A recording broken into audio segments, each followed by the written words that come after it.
జీవా ఏం మాట్లాడట్లేదు? ఏదో ఊరెళ్లే ముందు నాతో ముఖ్యమైన విషయం మాట్లాడాలి అన్నావు. ఇప్పుడు అసలు మాట్లాడటమే లేదు.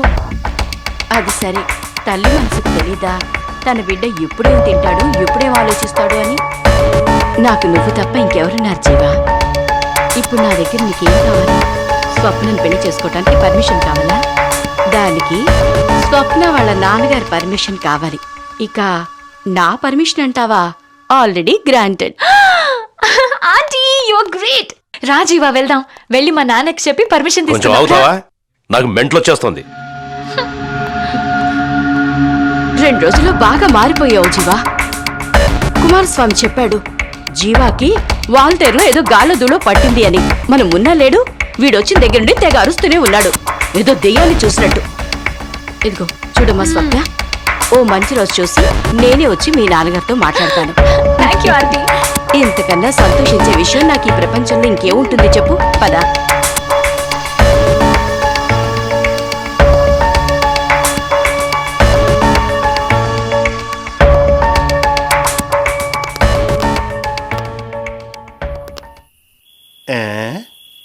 ఏడిజీవా, ఏటి ఆలోచిస్తున్నావేటి?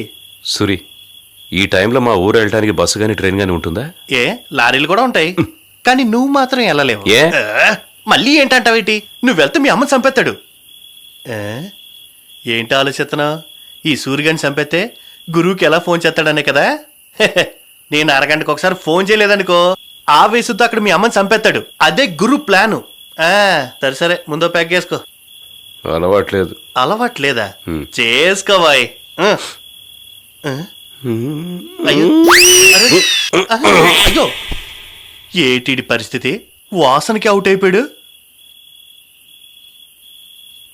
వాడిని వదిలితే ఇక్కడికి వచ్చేస్తాడు. వాడిని వేసేయి.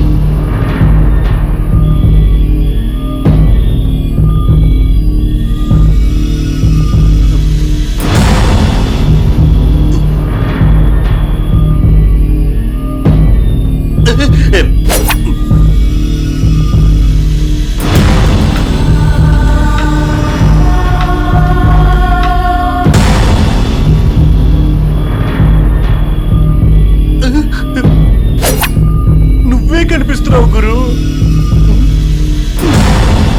ఇంకొకసారి ట్రై చేద్దాం. తన చెవులకు నా చెవులో వేలు పెట్టాడు, మనము పెట్టేద్దాం.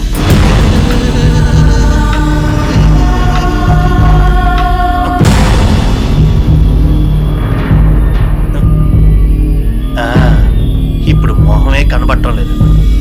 ఇప్పుడు బెటర్.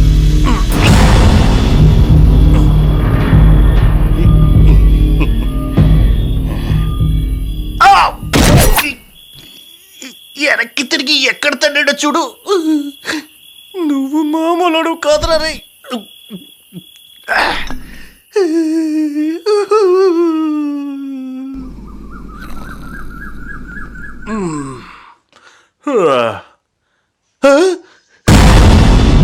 అయ్యయ్యో, ఎక్కడికి వెళ్ళిపోయాడు?